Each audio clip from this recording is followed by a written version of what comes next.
Should we get on to United and Everton?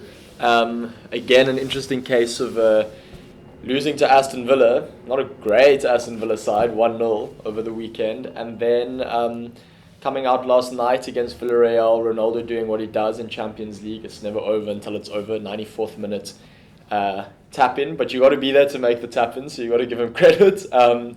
Solid win for United. How much do you think? Because we saw United last year, there was this complete disparity between their Champions League results and their Premier League results.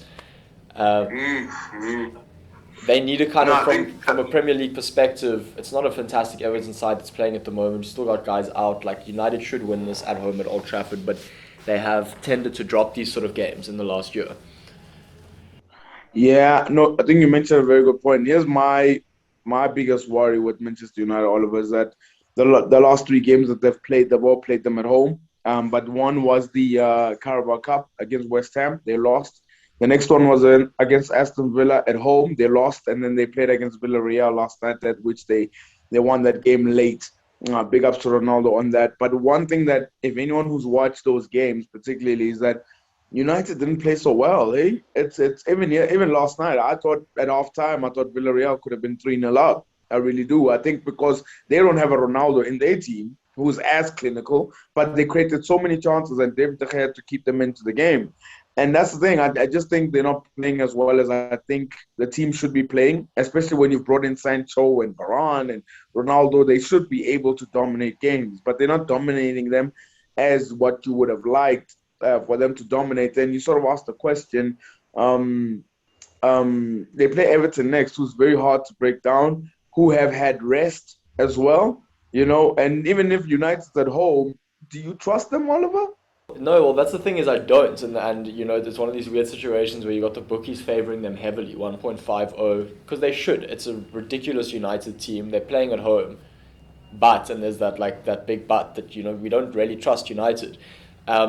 And it's strange because there are some very evident problems. So I don't know if you watch Mason Greenwood. You would think that Mason Greenwood at his age, with his talent, having a guy like Ronaldo is like a godsend. Ronaldo can essentially be like Mason Greenwood's coach when they're playing. But Greenwood is playing like he's trying to stay in that team by scoring, He's not setting guys up. He's taking shots from places where it just doesn't make sense. He's frenetic on the ball. He's a great player, so sometimes it comes off. But yeah, it's been strange watching that dynamic. I think he needs to take a little bit of a back seat in order for that attacking unit to work. He needs to kind of know who's still number one.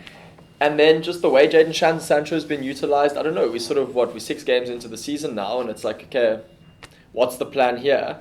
And then obviously big questions around the midfield. When Paul Pogba plays next to Kante for France, best midfielder in the world. I think even when he's playing next to McTominay, there's a little bit more oomph. But Fred, you don't know what you're getting with Fred. So yeah, and then we still got the Donny van de Beek situation where he got brought in last year and we never see him play in the Premier League. That is a lot of great points that you mentioned. I think also the Mason Greenwood one is a good one because if you watched even last night against Villarreal, Dan Juma of Villarreal is a winger on the left. He was getting tons of space and he was constantly terrorizing Dalot as well, Diego Dalot. And Mason Greenwood was not backtracking to help him out. It was always one-on-one all the time, so which is like, it's kind of crazy. Then you have the quality of Donny van de Beek, who's also not playing as much as well. You sort of find it a little bit interesting. And the thing is, I think with Everton, they just look harder to beat this season. That's the one thing I think I like about Rafa Benitez's Everton is that they look harder to beat. They're able to score goals. Andros Townsend's also coming into his way. The Corey is also making inroads in midfield. And you wouldn't have noticed that Dominic Calvert-Lewin has been missing from the side for some time. But they're able to get the points where they're able to get points. And I think the rest that they had for this week is going to be a massive advantage over United. And I might go with a surprise result for this one, Oliver. You're going to go with an Everton win? I wouldn't say win, but I don't see Everton losing. I probably would say this might just be a 1-1 draw. Shakes, I'm in agreement, but I think it's going to be 2 goals.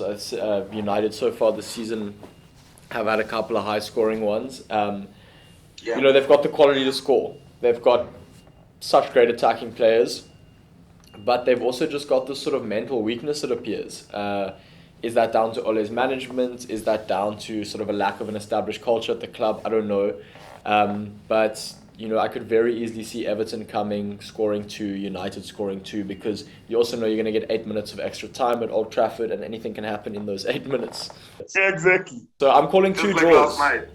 Just like last night. So I'm calling 2 draws this weekend. I'm calling 2 all City Liverpool. I'm calling 2 all United Everton. I think you're calling 2 draws. I'm going 1-1 on both. I'm going 1-1 on both. I think both of them 1-1. Hopefully we're both successful there. Cool. So we're both calling draws for the weekend. Hopefully we're both successful for the weekend. I think it's going to be a great weekend of footy again. Some really cool games. And yeah, I'm looking forward to chatting next week. We'll pop our bets up on the website. We'll also pop our predictions up, so you guys can follow the Money Man on Facebook or moneymansa.co.za. You can go directly to the website, but we will be putting links out. Shakes, thanks for joining always. And always a pleasure, man. Always a pleasure. Thank you for having me. And chat next week then. Awesome. Have a great weekend, man.